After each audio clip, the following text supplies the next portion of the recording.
1, 2, 3, clap. How close is That's that? loud in my headphones. I don't know, I wasn't paying attention to you. Hi, and welcome to Hey Buddy, Nice Podcast over there in Scotland, celebrating a big bowl. That's Brogan Hastings. And over there making fun of me because I like big bowls. No, cut that out! Cut that out! It's way too dramatic. Oh, hell no. That is staying. You heard it here first. Brogan Hastings likes big bowls. I cannot lie. But Two statement of facts that are true. I cannot fucking lie. You can't lie, and you like big bowls. Wow, the music is really loud in my headphones. Big bowl. Yeah. That has become our chant, is big bowl, big bowl. Big bowl, big bowl, big bowl, big bowl.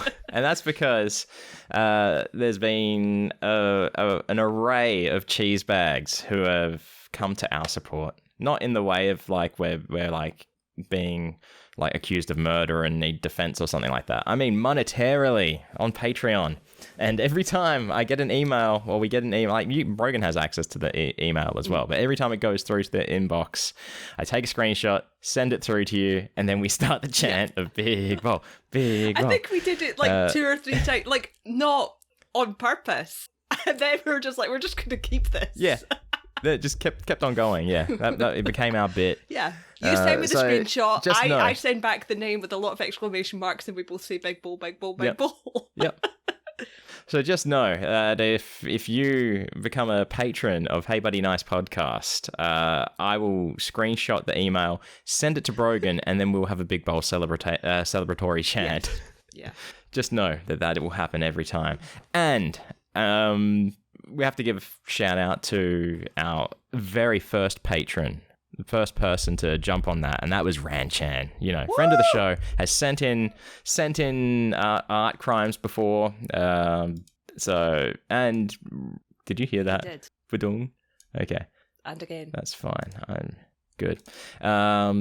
Also has supported me on Twitch as well, that's thanks, Ranchan. Thank you, Ranchan. Ranchan stopped in by my video game stream today as well on Twitch, and pointed out that I don't know what I'm doing on Twitch because they tried to clip something something stupid that I did, and it didn't work. So it's like, it sure doesn't. I don't know how to set that up. So I'm still learning. I'm still getting there.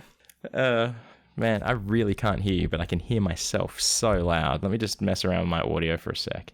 We're also recording the video for this, so if we save this, unfortunately, if this gets kept on, it's probably better just for then clips. It's feeling like big bowl, big bowl, big bowl, big bowl, and I punch my microphone at the same time. Yeah. But yeah, honestly, I already the support that we've gotten from cheese bags and scoops, etc. I wasn't expecting it, really. I wasn't expecting any. No.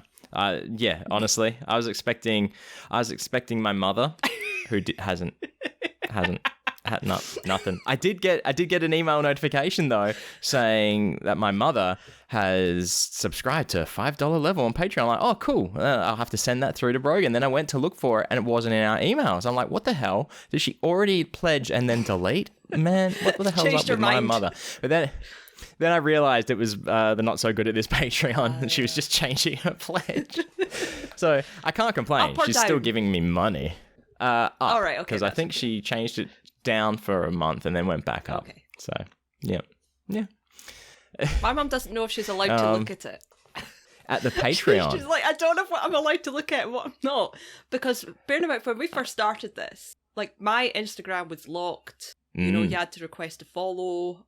And I'm like, I think the longer we do this, the less self-conscious about it I am. Probably. So I said to Mum, instead of it being the case of I have to specifically tell you you're allowed to look at this, it's now you're allowed to look at this unless I specifically tell you. But I make no promises of what you find there. You know? Exactly. Yeah. There could be tasteful nudes. There could be anything. I'm not talking about of us. No. I'm talking about like hunky boy tasteful nudes. No. Yeah. My feet pick account is another account. Yeah. 7 billion toes. Oh, that needs to be drawn. Just artwork of feet with like so many toes on it. So, has your mum seen the Year of the Hunky Boy artwork at all? I think she might have. I don't know. Okay, I'll be honest. All right. I know that she saw I know that she saw the CC and Niall stuff because how much of it? The stuff on Tumblr? Yeah, well, the stuff that you went, Jesus Christ, Brogan. Jesus Christ, Brogan. and my mum was like, what? And I was like, I'll show you. It's not that bad. She's like, it's not that bad. It's not that bad. No, when you're not expecting when it. You're not expecting that's it. I all. was like, yeah, it's not my usual forte. Yeah, it's a smack in the face. It's not an assault or anything, but it's just unexpected. Yeah, that's all. It would be like Matt Donnelly doing the iPhone calculator lift someone up weight trick, and then ripping open his shirt and he's got a bra on for no reason. You're just like, oh Jesus Christ, Matt! You're not expecting. It's not bad. But you're not expecting it. I don't know. He wouldn't do it. I know he wouldn't. Because they've talked about that before. That sort of stuff. Those sort of tricks that are not really tasteful nowadays. Oh yeah, no, I just mean like the whole surprise element that you just like, oh, okay. Oh yeah. No, you're right. If I saw Matt Donnelly in a bra, I would not be offended. No. I mean, I wouldn't be aroused, but I wouldn't be offended. Okay.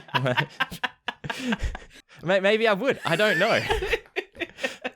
I'm putting the call out, Matt. Look, send some tasteful nudes, and we'll see what happens. We love and support Matt Donnelly either way.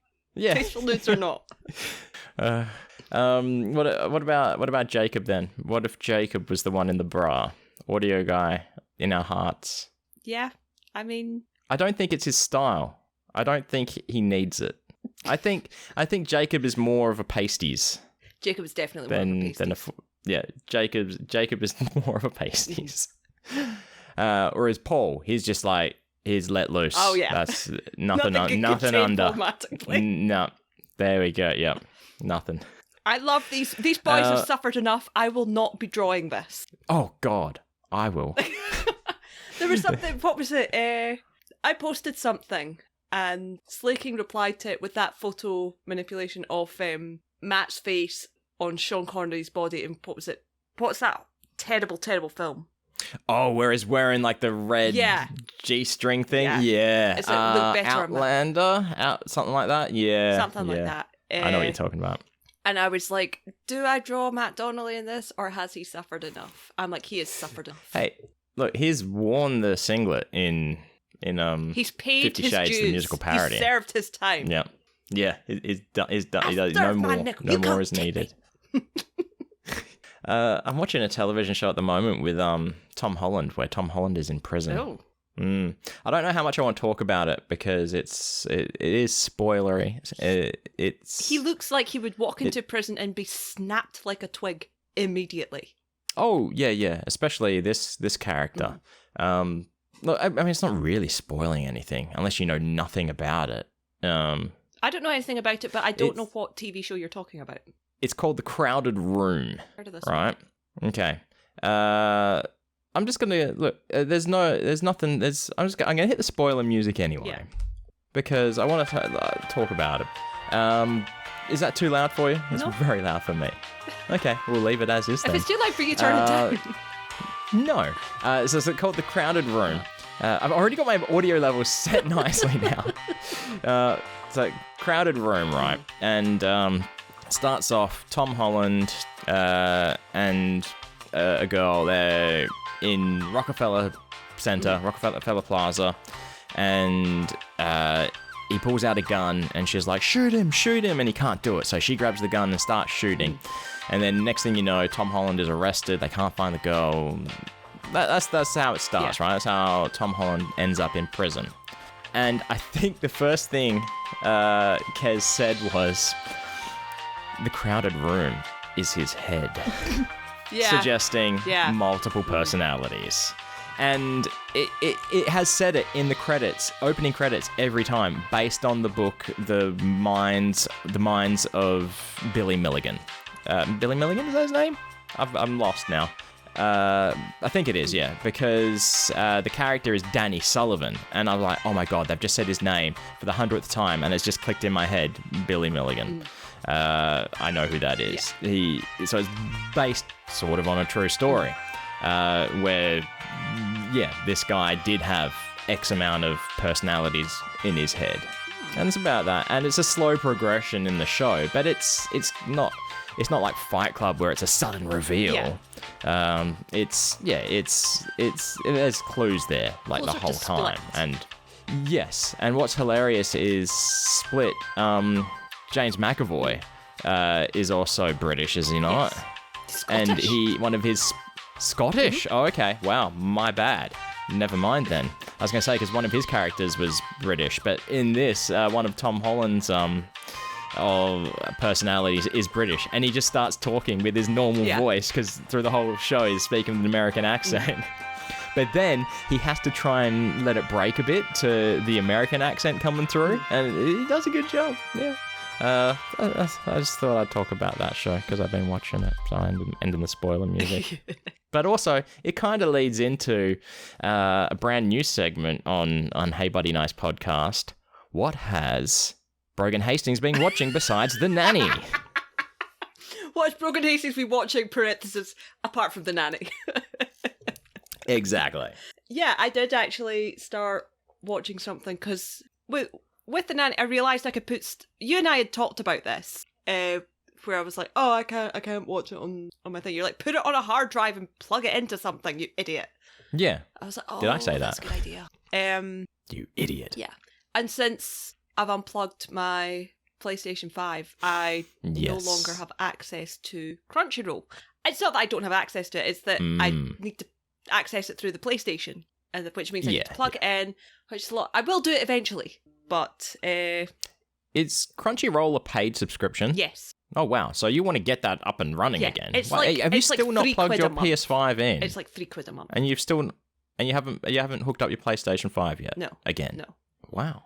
I need to. Okay. I can access it on my phone and on my iPad, so I can see all the things. But yeah, anyway, I thought, well, you're going to laugh at me. One series that I had been watching, I'd kind of fallen off and kind of wanted to get back to. It's called Moriarty the Patriot. Is that just a coincidence?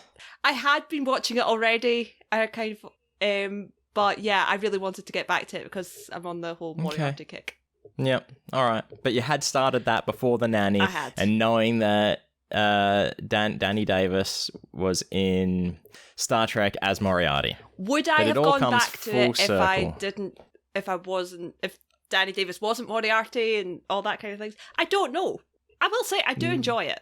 I really enjoy it. That's fine then. You know. That's good. What is it about? Is it in the Sherlock Holmes universe? Yes, it's essentially Sherlock Holmes, but from Moriarty's perspective, from the beginning, like origin stories. So even one of the episodes, maybe episode 6 and 7, is when it's the first episode that you follow Sherlock, and it's when he gets Watson as his roommate, and stuff. But it's basically like instead of with Sherlock, people come to Sherlock to get mysteries solved and people get put in jail.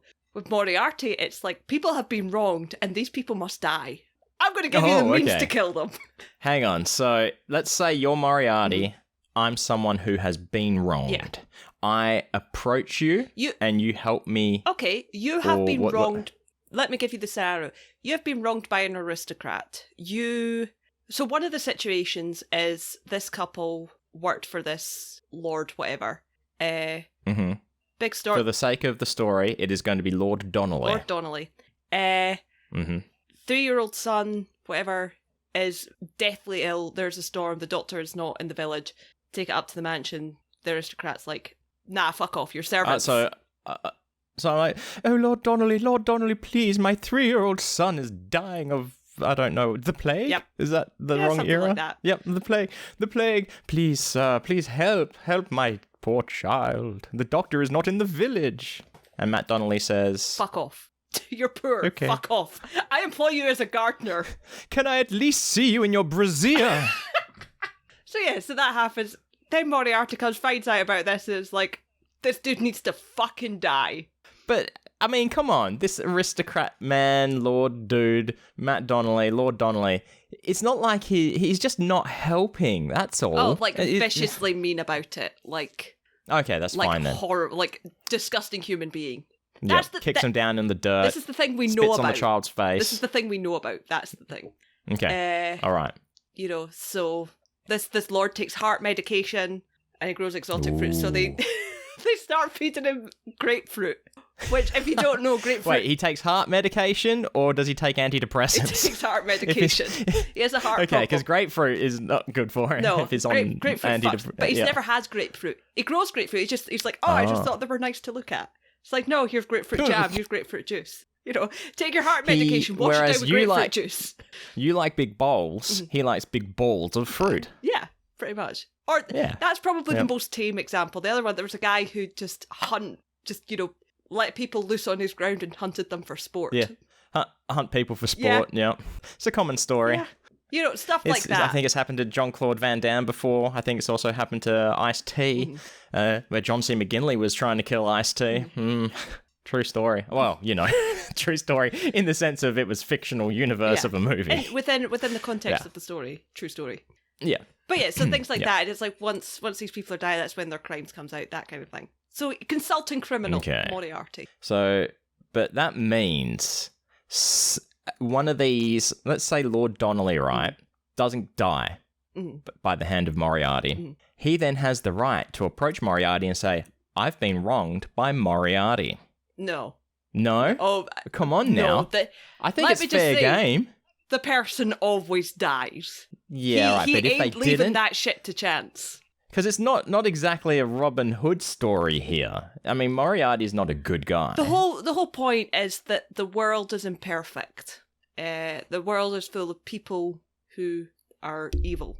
And to create the perfect society, we must get rid of these people. That's Moriarty's code, is it? That's Moriarty's code. Okay. He doesn't have a problem with aristocrats in general. He has a problem with people who treat other people like dirt, like playthings. So he has a problem with aristocrats. Most aristocrats. In other words. Yeah. There's a whole thing. He's adopted by an aristocratic family, and that family was absolute shit apart from the oldest son. So they kill him. They kill him. Oh. So Moriarty kills the family that adopted him, except for the They were son? absolute fucking garbage people. I will say that. Okay. All right. I see you're drinking a Monster today. Yes. I'm drinking Pepsi Max, and I got called out on my Pepsi Max drinking, and I'm not happy about it. Why? Why were you called out? No, why were you drinking Pepsi Max? Why was I drinking Pepsi Max? Because I was thirsty. I'll send you the... So, I said that I was like, I'm drinking Pepsi Max, and that Pepsi Max is trash, and now I'm worried my only friend is terrible, skull face. So my reply was, trash drink for trash person then. If that's how it goes, I shall be a trash person. I am trash. I mean, speaking of trash people, I'm not an aristocrat, but yeah, I'm a trash person. I will defend Pepsi Max till my dying breath. But does that make you the human equivalent of a trash panda? No, because unlike a panda, I lack the opposable thumbs. Okay, that creeps out my brother Ryan. You took that in a weird direction, mate. My brother Ryan is almost offended or creeped out by the fact that trash pandas have thumbs. Look, I'm not going to try to be adopted by someone to live in their house and eat their trash. Why not? I'm not that cute. Life goals. I'm not that cuddly. Depends who it is, right? Depends who it is. I mean, yeah, no. Sugar baby, but instead it's a trash baby. Trash baby. A trash baby. Look, PSA. Don't look. Trash babies happen, but if anywhere, take it to a fire station. Don't put it in the trash. Give it a fighting chance. Oh, there was an entire novel about that when I was a kid called Dustbin Baby by a really popular writer called Jacqueline Wilson, who wrote books for kids. And looking back, I was like, oh my god, we read this. So it's called Trash Can Baby. Dustbin Baby. Dustbin Baby. No, it doesn't have the same. It doesn't roll off the tongue as well as Big Bowl, but you could almost get a chant going from that. Yeah. Dustbin Baby. Dustbin Baby. The one I really remember was Love Lesson, which I think is one of the first ones that Jacqueline Wilson wrote for an older audience. But Okay. I don't think any of us realised when I got the book that it was for an older audience. Oh. That scarred me for life isn't exactly correct. But it definitely shaped me as a human being. It scratched you for life. Yeah. Do you care to elaborate? So this book is essentially about this girl. Home life's not great. She goes to school and she essentially falls in love with her art teacher. Okay. They become really close. He kisses her, or she kisses him. Mm-hmm. And I'm guessing she's like 15, 16. Yeah, she's a child. Yeah. And he's a married man. And it's just, do we need spoiler music for this? I mean, this book is like, 15, 20 years old. Okay, just making sure it's not a new release or something. Oh, God, no. No, I read this when I was a child. I was too young for this when I read it. So did you, just a bit more context, did you read this off your own back because you wanted to read it, or was it like a signed reading from school? No, I was very into the Jacqueline Wilson books when I was a kid. Okay. And I think it's one of these things that I seen a new Jacqueline Wilson book and I was like, oh, yes! Picked it up and I don't know if it was, someone must have bought me it because I had it in hardcover. Yeah. And I think it's still up in the attic somewhere. But I don't think I have a funny feeling it was on the table in a bookshop. So it wasn't in section as such. So I don't think anybody clicked that it was like for young adults. Let me see. Yeah, and no one read the blurb. I think even if we read the blurb, you can't really tell with Jacqueline Wilson books because Dustbin Baby... Hang on, it was for young adults. Young adults. How old were you? You were like 9 or something. What the hell? That's what I'm just checking. It was... There's a lot of these books, right, that are like assigned reading for like English and language class. They're quite often trying to send a message of some sort as well. Yeah. It's not just like an entertaining book for entertaining purposes. Intended for older readers, and it was published in 2005, so I would have been 11. Okay. And I think I was a bit too young for it. I'm thinking if maybe should have 14 or 15 to really understand it, to, you know. Yep. So you were not advanced for your age, is what you're saying? Emotionally? No. Yeah, that's what I mean, Yeah, definitely not. I'm not... I don't even know if I'm emotionally on my own level now. Yeah, exactly. You probably don't revisit this book just in case. I might. 14-year-old narrator Prue King. 14-year-old. Yeah, 14-year-old narrator Prue King. Oh. Homeschooled. So they were homeschooled, but they're forced to go to school after their dad has a stroke. Introverted and artistic, bad at mathematics. Doesn't fit in well, but soon develops a close relationship with art teacher Mr. Raxbury, Rax. She does not have many friends after some girls at school harass her for the lingerie she bought using money she was given to me for math tuition. Prue realises that she has fallen in love with Rax, and Rax, known as Keith Raxbury, somewhat reciprocates despite being married with children, whom Prue occasionally babysits. Eventually, Prue moves to somewhat reciprocates, even though he's married with children. Yeah. Okay, he's Al Bundy. I think that's the bit that's in my head, is he's driving her home after she babysat the kid. And there's a kiss in the car, and I can't remember who instigated it. Maybe it wasn't like a Homer Simpson driving the babysitter home, and the gummy Milo de Venus was stuck to her butt or something. No, it wasn't one of those situations. I think that book is entirely responsible for my taste in older men. Entirely.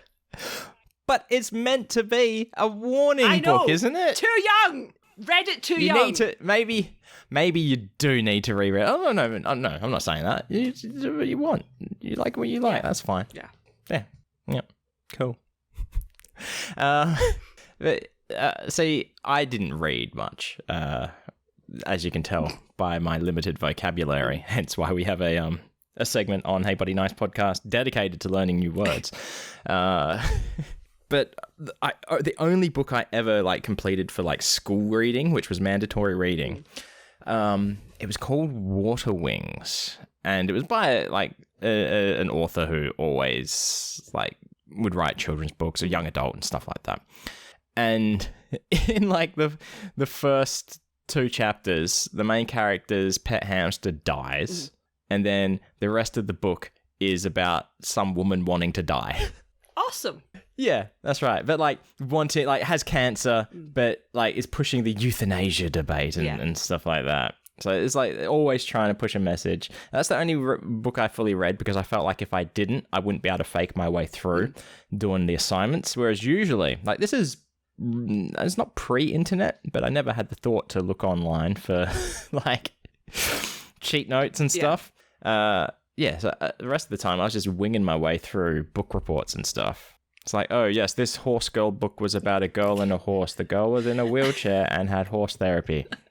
A horse girl books have the exact same plot every time. This was wheelchair horse girl book. This. I'm not saying there's anything wrong with that. If you know what you like, you know what you like. And sometimes you just want to read the exact same book with different characters. It's like Hallmark Christmas movies. Exactly. They're all exactly this. Yeah. It's I had another example, but it's gone from my head now. No. I had it. It's gone. I read a lot when I was a kid. I read Hunt for Red October when I was in high school. I think maybe when I was probably about the same time I read Love Lesson, and I understood Hunt for Red October better than I understood that. What does that say about me? You're old enough for Hunt. You're old enough for the Hunt. Yeah. So when you were reading it, were you like picturing Sean Connery? I know, because I didn't know there was a movie. Oh, wow. Have you seen the movie since? Seen the movie. I have since seen the movie because Danny Davis is in it. Really? So you've only seen it recently then? I think I had seen parts of it before, but I've only actually watched it fully recently.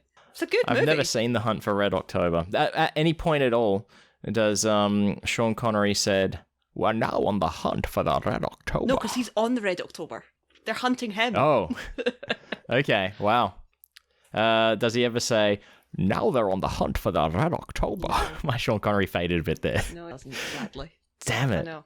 That's a shame. It's a travesty. What a shame. Yeah. But the actual book that I do remember from high school was, and like this scarred me, was called The Cone Gatherers, because our English teacher was obsessed with giving us like Scottish books and, short stories and poetry. He loved all that shit. Fucking Cone Gatherers, man. Hate that book. I hate that book with a fucking passion. So Cone Gatherers, I'm picturing a cult? Nope. Who gather pine cones? No, okay. It's probably closer. Stoners it's probably bringing their cone pieces together. It's probably closer to Of Mice and Men. Okay. It's in the sense that it's so. Is it correct? I'm not 100% sure. Is it Of Mice and Men? Look at the bunnies, George. Let me tell you about the bunnies. I think so. Yeah. Or is that a different one? Okay. Yeah. Yeah. But yeah, man with a brother who's developmentally delayed. Yeah. Who's an excellent climber, Oh, of course. They work on this big estate, and the groundskeeper, Judah, who I fucking remember his name too. And he hates them, and he eventually shoots the developmentally delayed, Yeah, that sounds like... They find him hanging in the forest. Story. It's horrible. It's fucking horrible. Yep. Like, why the fuck did you make us read this, sir? Yeah. They may as well have made you watch Watership Down, which we were talking about the other week. It's like, difference being it's rabbits and not people. Yeah.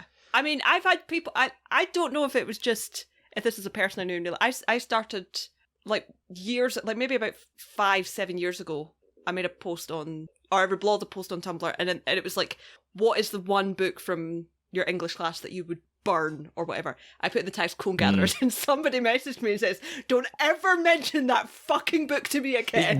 Yeah. And I'm like, I don't know if this was somebody I knew in real life that was in that class, or if it's just a shared experience that we were all like, fucking hell. I don't think, by the sound of it, I don't think anybody likes that book. No. I mean... another book that we were forced to read was The Outsiders, which I think is a fairly typical book to read. Yeah, but then then we watched the movie afterwards, and the scene where they're on the run from the law and he shaves his head and dyes it blonde, and it just looks so bad. Like, the whole class just burst out laughing. It's like, this is not meant to be a funny scene. Why are you all laughing? It's like, because he looks like an idiot. I think the best book I ever read for English was when they gave us... So in my first year of high school, they gave us a choice. There's like... pick one book, read it, and then write an essay on it. And there was, I would say, about 50% of the class picked Harry Potter. Of course. Of course they do. Yeah. I picked Goodnight, Mr. Tom, which I remember because this is back in the day where you got proper prizes in cereal. I got it free in cereal or something like that. I really thought you were going to say Goodnight Moon, the children's picture book. No, Goodnight, Mr. Tom. And I love that book. I love that movie. I don't even know what it is. Oh my god. Okay, so set in World War II, kids are getting evacuated from London, going to live in the country. Ding. Out in the country, there's this old man called Mr. Tom, and he is grumpy as fuck. He's like the outsider, but has to take a kid because it's everybody's duty. He gets this little kid called William, who is very clearly being abused. Like, very clearly, like, wets the bed, is terrified, will not say anything. His mum is sent him with a belt that he's to be hit with, whatever. You know, spend some time with Mr. Tom, and he opens up. Turns out Mr. Tom's a total grump because his wife and his kid died when they were young. That old chestnut. Yeah. You know, he flourishes under Mr. Tom's care. And spoilers for the book. This kid eventually gets sent back to London, but he promises to write to Mr. Tom. Mr. Tom doesn't hear anything, goes to find him, and finds that William's been locked in a cupboard at home with his newborn baby sister for weeks.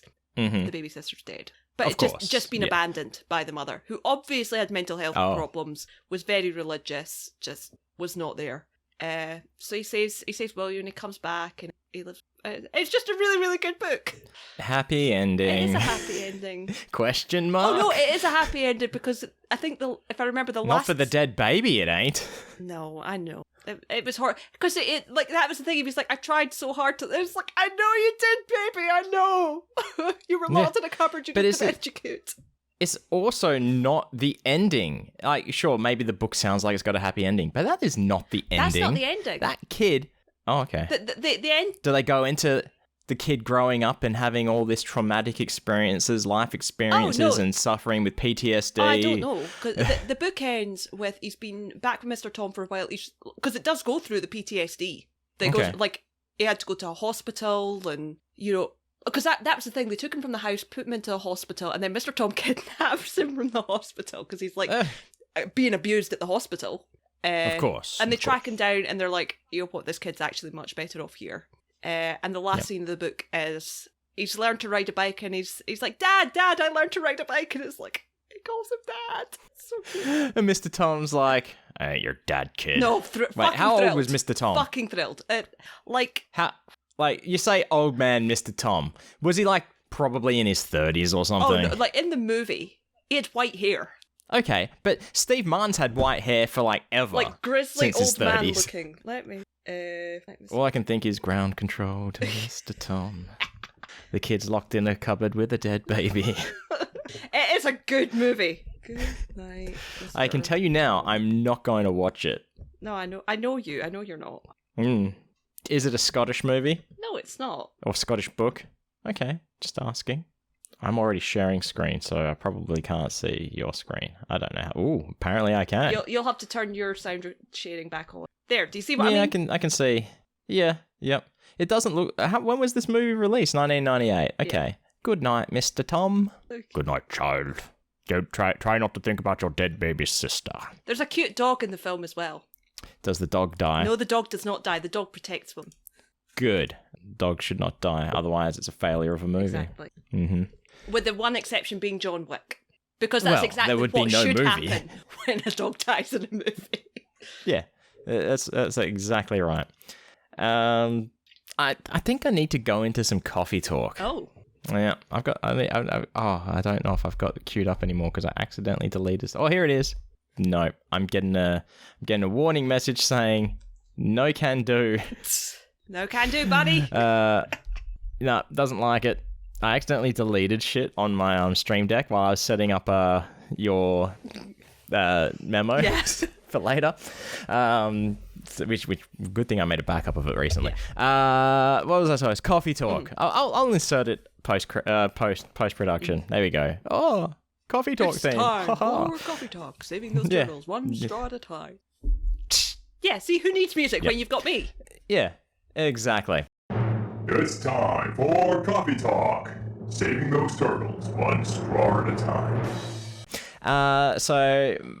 Okay, I think I've mentioned this before, where I went to McDonald's and ordered a coffee, Macca's, got a coffee and got the wrong one and thought it was like their special limited edition one, which I know now wasn't because it just tasted sweet. Yeah. Because their limited edition one at the moment, it's celebrating like 30 years of McCafe in Australia. So it's birthday cake latte. So I'm like, what the fuck flavor is birthday cake? Like, Vanilla. I'm aware it's probably meant to taste like cake. Yeah. But I'm like, okay, but what are they using in it to make it taste like this? And there's nothing on their menu about what it is. So I go to their website to look it up, not there. So I'm searching like nutritional information of birthday cake latte. And I find it. And I find the ingredients. And it says, like, well, if you're having milk, it's got this and blah, blah, blah, which obviously in latte you're having milk. But then it just says birthday cake flavored powder.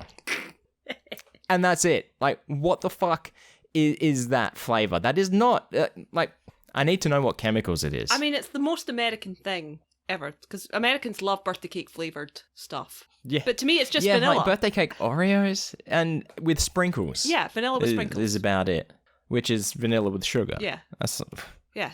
like, extra maybe sweet they're vanilla. Maybe they're taking a birthday cake, turning it in, dehydrating it, and turning it into a powder. Possibly. But I highly doubt that. It's unlikely. You don't know that. Yeah. Oh, yeah, okay, fine. Let me call up Mr. John McDonald's now and find out for sure, hey? I believe his name is Ronald. I'll send him a letter. No, Ronald is the figurehead. He's the patsy at the front. The ball guy. Yeah. But then again, at least we don't have the Grimace shake. I was about to say, is this for Grimace? No, this is for McCafe. I don't really know the whole thing about this Grimace birthday shake that is allegedly killing people, or is it just a TikTok thing? I think that's a TikTok thing. Yeah, okay, cool. That's fine. But, okay, so, the candy, right? Do you enjoy candy? In what sense? What do you mean when you refer to candy? Oh, no. I've lost my timer. No, I haven't. There it is. Candy. Like, candy. The edible kind. Like, are you including chocolate, or are you just talking, like, hard-boiled sweets? Well, let's go hard sweets. Let's go sweets. I like sweets. Okay, cool. Are you familiar with warheads? Yes. Do you like warheads? Do you enjoy warheads? No, because I don't... Warheads are hot, sour, aren't they? Sour. Yeah, I'm not... Or you used to be able to get hot ones. I'm not a huge fan of that. I like my stuff sweet. Well, that's the thing. A warhead starts off sour, but then it goes sweet. I bought a pack of warheads, right? Say little warheads. And because they're like one of my favourite candies. And it's been years since I've had them. And I'm popping a couple of these warheads, and I'm like, they've done me bad. They've changed them altogether. The flavour, the texture, the whole recipe is different. So, I mean, you don't care because you don't eat them. So maybe there's some cheese bags who can relate to my sadness of warheads. What kind of candies do you prefer then? Like sweet, obviously. Do you have like a preference? I think if you were going to go if you went to ye old lolly shop, what would your candy choice be other than chocolate? I mean, if you want specifics, I like Parma Violets. I like pressed powder candies. Really? Yeah. Okay. I like foam candies, like foam bananas, foam shrimps, that kind of thing. Yeah. Circus peanuts. Yep. They were good. I don't, like when we were in Vegas, Chris the Microscope was like, oh, gonna have to have you try circus peanuts, as if we're gonna hate them. Yeah. And they taste exactly like foam candy bananas. Yeah. I was like, these are great, Chris. What are you talking about? Well, and then I think it was Sydney afterwards as well was like, oh, we're gonna get you to try circus peanuts. What is wrong with y'all that you don't like circus peanuts? Yeah, there is nothing wrong with it. No, it was like Chris was gobsmacked because he got Necco wafers and he's like, I don't know why I get these. They're fucking awful. And I tried them. I'm like, these are fucking great, actually. Did I have? I think I tried your Necco wafers though, like a cinnamony one or something. Possibly. I got a normal pack and I got a chocolate pack. The chocolate pack, surprisingly to me, was not good. Yeah. But I liked Necco wafers. Okay. I like stuff like Haribos that have the foam bottoms of the Love Hearts, the Sharks especially. Oh, yeah. So when you say foam bottom, like jelly on top and white foam on the bottom. Yeah. Yep. Like a strawberries and cream or something like that. I don't know if you've got them. Yeah, stuff like that. Yeah, I like a lot of candies like that. Nugget, I like nugget or nougat or however you pronounce it. Oh, nougat, actual nougat. Yeah. Nougat. There's nougat. a sweet that you can get here that's white and pink. It's like 2 stripes on the bar. Mm-hmm. Yeah. And it's like, it's pocket money candy. But yeah, I like that. I do think Parma Violets are probably one of my favourites though. And they're flavoured like the flower violet? What's the flavour again? I think it is violet. I've tried them and I did not like it. I like it. I don't know why. I don't know if it reminds me of childhood or something like that. But yeah, I could eat. I could and have done eaten a whole packet. Yeah. Kez's mum found out that we had fries creams and she was like, "What? Where can I get these?" Very jealous of having the fries cream. I should ask her if she's ever had it in bread. I want a brioche roll. Yeah, on a brioche. Too fancy for me. Too fancy. We should get into a little bit of Vegas talk, I think. Now, let's start. I only know about this because of your reaction to it. Is that Penn and Teller have had their show extended at the Rio All Suites Hotel and Casino in fabulous Las Vegas, Nevada? Yes, as it should be. So they're well on their way to 25 years, which excellent news, and was the reason I discovered I could use multiple GIFs in one reaction post. Yep. I mean, it's good. I mean, it means we'll definitely see them again. Oh, 100%. It means they'll be there with us. But I finally, because when we were away, you purchased yourself music to look at boxes by on CD. And then I was like, "Oh, what? Where you got that? Where'd you get that?" And because it's not available online, not even to pirate. No. And then you're like, "Surprise! Here's one for you." Yeah. On the condition that you digitize it so you can listen to it, because yours remains factory sealed. Yes. So I finally got around to doing that this week, and there's songs on there that just make I don't want to say sad, but nostalgic. It's nostalgic for wanting to be back in the theater. Yeah, I think for me it makes the show before the show make more sense, because I was always like, why does the show before the show not have the music that Jonesy and Penn play before the show? Yeah, because it's all on music to watch boxes to look at boxes by. Exactly. Yep. But, I mean, the Penn and Teller theme, which plays at the end of their show, is on music to look at boxes by, watch boxes by. And Lift Off to Love. Oh, that song. Love it. I had no idea that it was 2 songs, had 2 titles. Lift Off to Love and Lift Off of Love and Rip Off of Love. Yes. I had no idea that it was 2 titles. Because it's essentially 2 songs. Yeah. Oh, when it kicks into the second half of that song, I love that. So good. But I was surprised. There was one. Hang on a second. I want to get the title right, so I'm looking at it. Black Orpheus. I really, really love. That is one of my favourite tunes to hear them play. It's all good. It's all so fucking.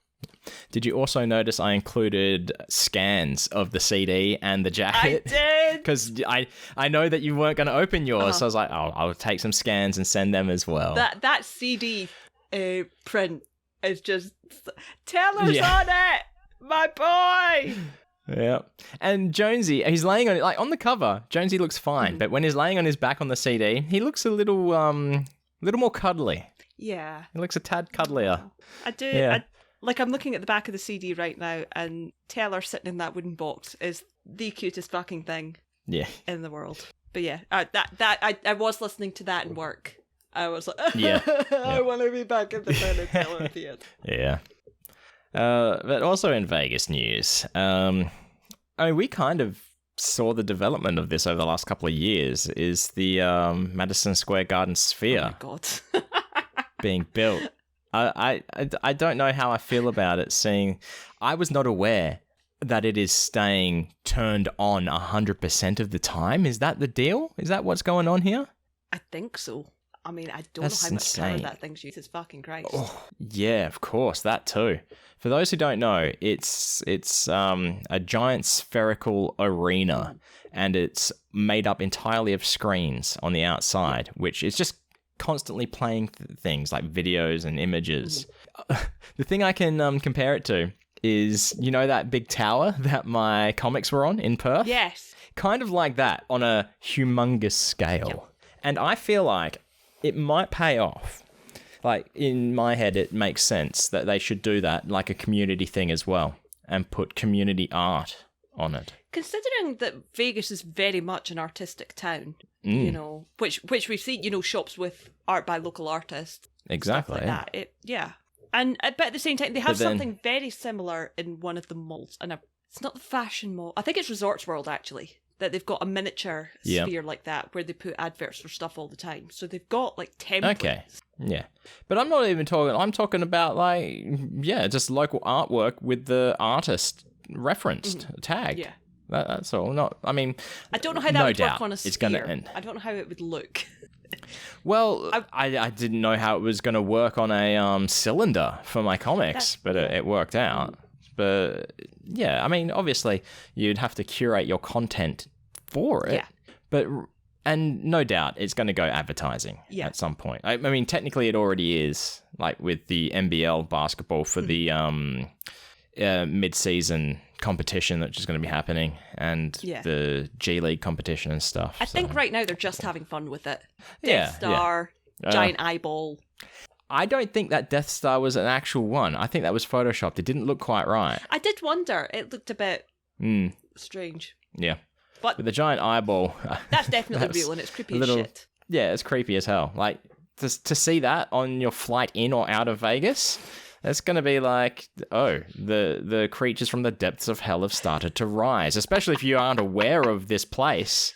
I think I've spoken about this before, but it just makes me think of that one comic I seen years ago where it's, person walks into the kitchen, it's like, morning, or like Harry, or whatever, and it's a giant sentient eyeball that lives in my kitchen, stares. I don't even know why I fucking bother. Is this what's his face? Fucking, I did a collab with him. John. I can't remember his name. I don't think it is. Because he's got a giant eyeball series. It was like in response to a Tumblr post. Like it wasn't just a comic. Got ya. I'm going to find him. I can't think of it. No, it's gone from my head. Like, so many things that go from my head. This is just another one. I'm probably more likely to find him on Instagram. Me, hey, how was your day? The eye that floats unblinkingly silent and untethered from time in my kitchen. Stares. Me. Okay. Don't know why. So it's not Galbor it's not Galbor the whatever eye. No. Hold your phone up. Let me see it. I want to see it. I'll just screenshot and... Okay, yeah. That is definitely not... No. No. Yep. Very different. I guess we've got some time to go into art talk then, if we're already starting to talk about comics. We can. We don't have much art talk today, this week. As always, the floor is yours, Brogan. What do you got to share this week? Something I actually forgot to mention when we were talking about this. What I'm going to talk about is stuff that's not going to get posted. So this is your exclusive That's look. Fine. It's perfectly fine. Will it get posted for patrons on the Patreon feed? You can say no. I don't know. Very possibly. Because I do like it. I am proud of it. But I don't want to post it publicly for certain reasons. Yeah, that's because it's not ready for public consumption. Well, there's the one you're thinking of, but this one specifically, which is another TikTok thing. Oh, okay. Which was the clip from Brooklyn Nine-Nine about Rosa and the dog. Yes. Yep. I've only had Arlo for a day and a half, but if anything happens to him, I will kill everyone in this room and then myself. And it's just me holding Mox and Pen, Mox, Pen and Teller, Mox, Pen, Teller and Glenn, Mox, Pen, Teller, Glenn, Teller, Matt. Just all of them. I worship the ground that the Penn and Teller organisation walks on. I would kill a man for them. Yes, I protect them. So I don't post it because I don't. It's one thing posting stuff of Matt and Penn and Teller and even Mox because they're in the public domain. Yeah. Glenn does not post pictures of himself, and it's one thing drawing him for Penn Sunday School postcards. Yeah. It's completely another thing to do it to post it for public consumption. Yeah. So you've made a TikTok video animation of it, but you haven't posted it to TikTok, is what you're saying? Yes. You've used the sound, which... Yeah. That makes sense. So makes sense. So there's that. And the other night I was thinking, so when we were in Vegas this year, the boys asked if I could throw together a bucket show poster. And a few nights before the show, and I panicked and threw something together, and it was fine. It was fine. It wasn't great. Not memorable because I can't picture it in my head whatsoever. Yeah. It's essentially, I used the same assets I used when I made the bucket show stickers ages ago. So yeah, but yeah, not memorable. So I was like, it's a good exercise and nothing less. You know, so I thought I'll do a couple of test examples. The first being a parody of the Step Brothers poster, but it's the bucket show. It's pretty good. Thank you. I do like it. I think it came out really well. I've also noticed coloured eyes. Is that new? Yes and no. It's new with the coloured lines. Yeah, like the dash eyes. Yeah. Are colours. Yeah. I'm still testing that out because sometimes, depending on what colour, sometimes it sort of fades into the skin tone. So sometimes I'm like, does it need to be on the multiply layer? Does it not? To make it darker? I don't know. And one I noticed actually, an old drawing of Jacob, which has the coloured lines. The eyebrows were on the multiply layer. And the eyebrows are the same colour as the hair. And that really, because Jacob's drawn as a blonde. But when I took it off, it really showed up. So I was like, this is going to take some experimenting. Speaking of blondes, I don't think there was any hate or anything behind it. I know exactly what you're talking about. But the thing is, I can also see it, though. Yeah, I 100% see it, and I fucking hate it. Yep. Where your Brian Brushwood was saying, people were saying it looks like Adam Savage. It does look like Adam Savage. What pissed me off about it is people kept tagging Adam Savage. Yeah, I know, right? Fuck off. I'm guessing these are people who are following Brian and are not necessarily in the Scoop community and familiar with your work. Yeah. Or the cheese bag community. Let's say that too. It annoyed me. It really annoyed me. That's why I purposely didn't say anything but you seemed pretty angry that day, and I'm like, I reckon that's why. Like, you had made some other tweets or comments or something. I'm like, I reckon that's the reason. It probably didn't help. I think I was probably more angry about work stuff, but that definitely added to it. Probably, yep. And I think it annoyed me because it's like if they had just said, haha, looks like Adam Savage, I'd be like, oh shit, yeah, it does. I think there was one particular tweet that says, nice try 7 billion needles, that's Adam Savage, and tagged both me and Adam Savage, and I was like, fuck off! As if you didn't fucking draw it. Exactly. I'm like, I'm familiar with this. More recently was when I've drawn Scoop John B in some comics. Where it's forced me to draw comics, where it used to be Star in a comic. That's why he's in it, and everyone was like, no, it's that is such and such, this particular YouTuber or some shit. I'm like, no, it's not. I fucking drew it. Yeah. It's my buddy John. He just happens to look like that as well. Yeah. Well, you know, they look different to each other, but it's It's like, but and then. A long time ago, when The World's End came out, the third movie in the Cornetto trilogy, I'll show you it. I should have it. I'll find it. While you're looking for that, what I will say is, no, I won't. I don't have it on hand. Oh, that's fine. But what you will say is, I'm still experimenting with stuff. The reason Shwood is so blonde is because I messed with the colour palette, and that is the blonde from Spiky Hair era. It's the bleach blonde. I need to tone it down when I'm doing normal hair Shwood. And I know that, and it was only after I posted it that I thought, fuck, I meant to fix that. Yeah. And then people started pointing out, and I was like, and it's because I gave Shwood his goatee instead of his beard. Exactly, that too. You know? So, but at the very least... I take heart in the fact that Shwood said, I consent to be a hunky boy for July. Exactly. Yep, he did consent. Affirmative approval.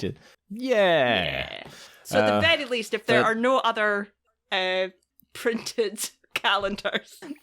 Yes. Y'all just might get a calendar that is literally just wood. So when The World's End came out, the third movie in the Cornetto trilogy, Yes. I don't think I was drawing comics or anything then. But I was drawing like things here and there. And I drew there was a Facebook page for The World's End. Yeah. And people were submitting art and things like that. So I was like, oh, I'll make a poster type thing. And it's 3 cornettos, one representing each movie. So you've got the first one is red cornetto, Shaun of the Dead sort of silhouette on the cone. You've got Hot Fuzz on the blue one, again, on the cone silhouette. And then the last one, I was like, I think I did it green or brown, whatever color I did it, right? Green seems like... It was fucking wrong. Oh, so you probably did it brown. So I did it because I hadn't seen the movie yet. I knew nothing about it, so I would have done it brown for The World's End silhouettes. And then everyone's like, oh, it's great, but it's the wrong fucking cornetto color. It's stupid. What the fuck? So it's basic shit like that, which they're going to look at and complain about. Yeah. So I changed it. I mean, whatever. I don't give a fuck. It makes sense. I wasn't. Look, the movie did not live up to the other two. Yeah. I'm saying that now. Yeah. I think World's End, Hot Fuzz, not as good. absolute peak. Oh, peak. Yeah. Because I went into it blind, knowing nothing. I reckon World's End would have been better going into it blind, but yeah. I think I loved it because I was... movie was rated 15. I was 14 when it came out. And I begged my mum to let me go. I begged her. I was like, please, please let me go. And then she surprised me by taking me... all 4 of us went to the cinema. Dad and Mitchell went to see something else, but Mum took me to see Hot Fuzz. And she enjoyed it. And I think that good. was... I liked it even more for that. Yeah. See, I like Simon Pegg. Spaced and a bunch of other movies that he's in. Yeah, I tried to watch it all. I tell you, fucking Tom Cruise. There's so many Mission Impossible movies I will never watch, even though Simon Pegg is in them. No, what you really need is a supercut of Simon Pegg and Mission Impossible. What I need is the movies to be remade shot for shot with someone else other than Tom Cruise. That's what deepfake should be used for, to remove problematic people from films. Yeah. I have a question about your Step Brothers Bucket Show poster. Yes. The text at the top, the Matt Donnelly and Paul Mattingly. Yes. See how you've got a red outline around it? How did you achieve that? I assume this was done in Procreate. Yes. So there are 2 layers of... So it's the... Type it out, duplicate the layer. Mm-hmm. The one on the bottom is the colour you want filled. The one on the top, you change to the colour you want the outline to be. And then... Yeah. In the settings, where you've got bold, italic, all that kind of thing, there's an option that says outline. Okay, so it's just outline text. Yeah. Okay. So you can't control the thickness of the border then, can you? Oh. I've mucked around with it. If you can't do it to the level that I want. Because I've got ways to add stroke to text and other things. Yeah. Like, say you wanted to put a thick black line around Matt Donnelly's head, or Matt Donnelly in general. Yeah. Do you know how you would do it? Off the top of my head, no. Okay, cool. That's fine. But then again, you're not using strokes at all anyway, really. Yeah. So, which is fine. That's fine.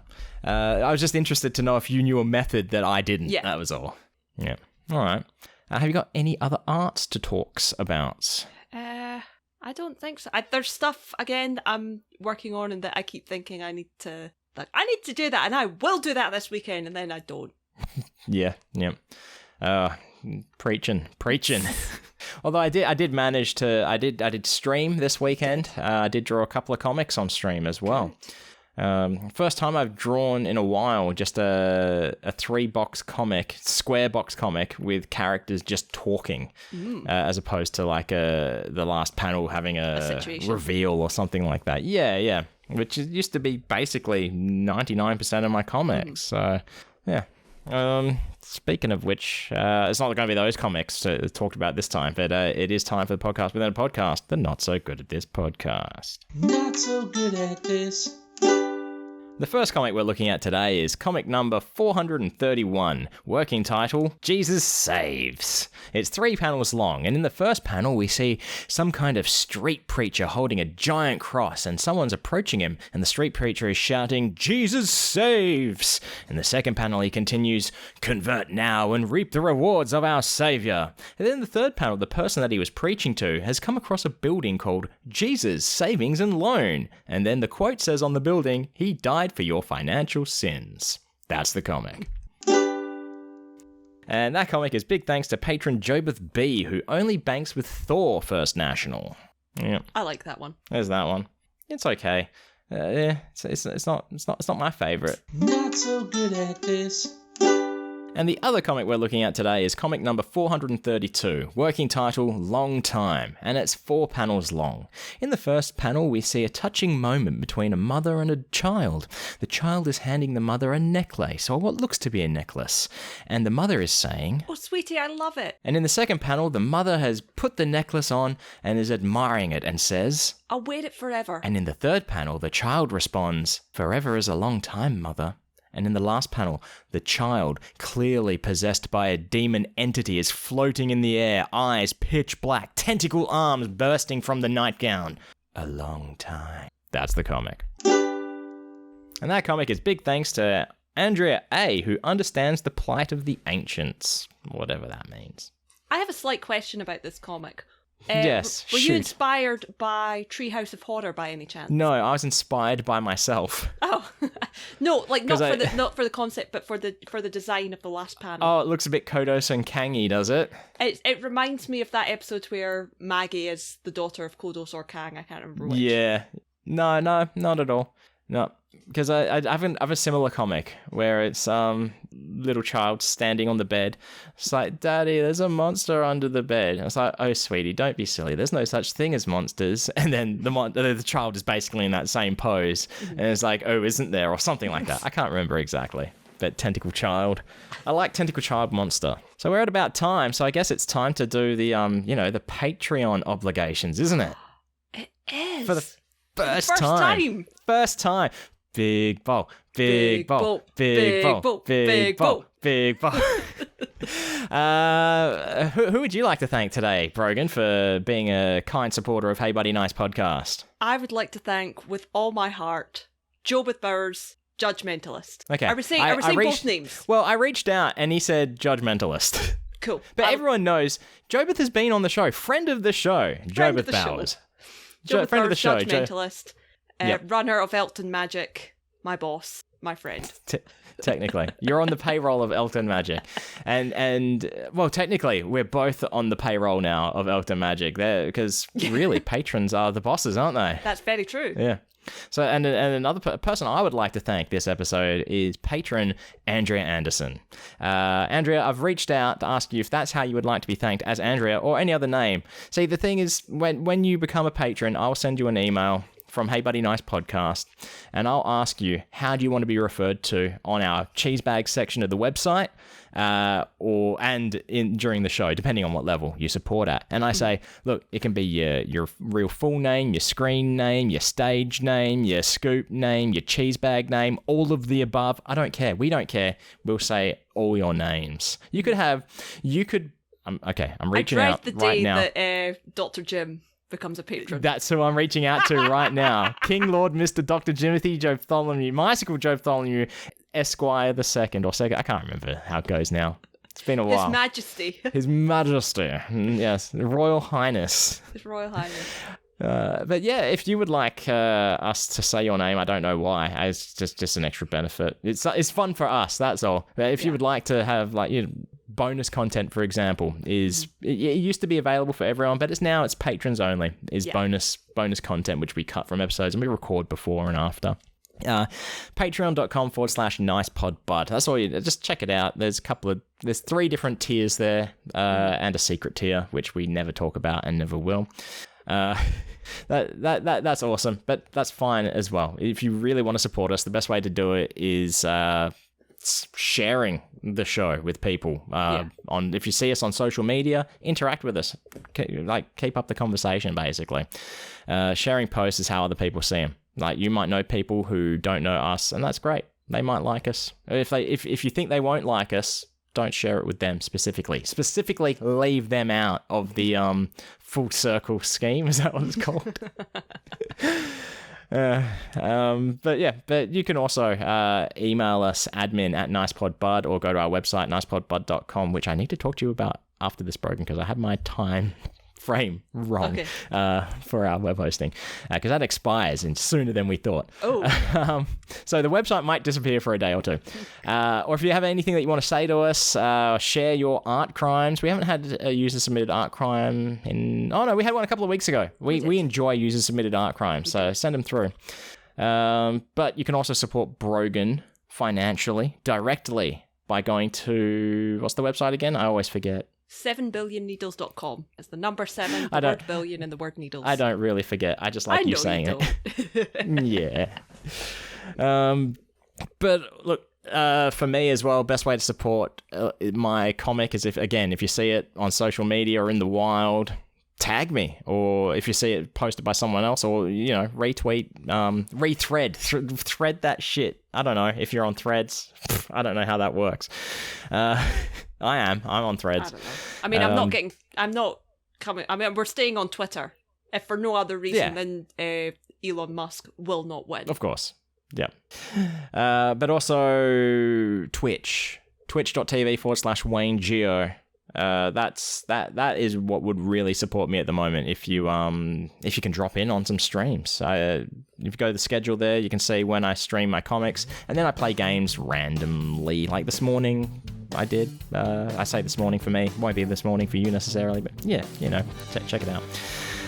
But also, you can talk to Brogan directly on social media at 7billionneedles. And you can talk to Wayne directly at Wayne Geo. That's right, even on Threads. So are you on Threads or not? I wasn't sure. I have no idea what Threads is, and I don't know if I want to look at it or not. Okay. No, Threads is like this Instagram. It's the Instagram version of Twitter. I don't know. It's just, yep. I feel like it needs to be done at the moment. But then I thought that about Hive, and we never used that anyway. Well, exactly. Anyway, thanks for stopping by and having a listen. As always, stay fresh, cheese bags.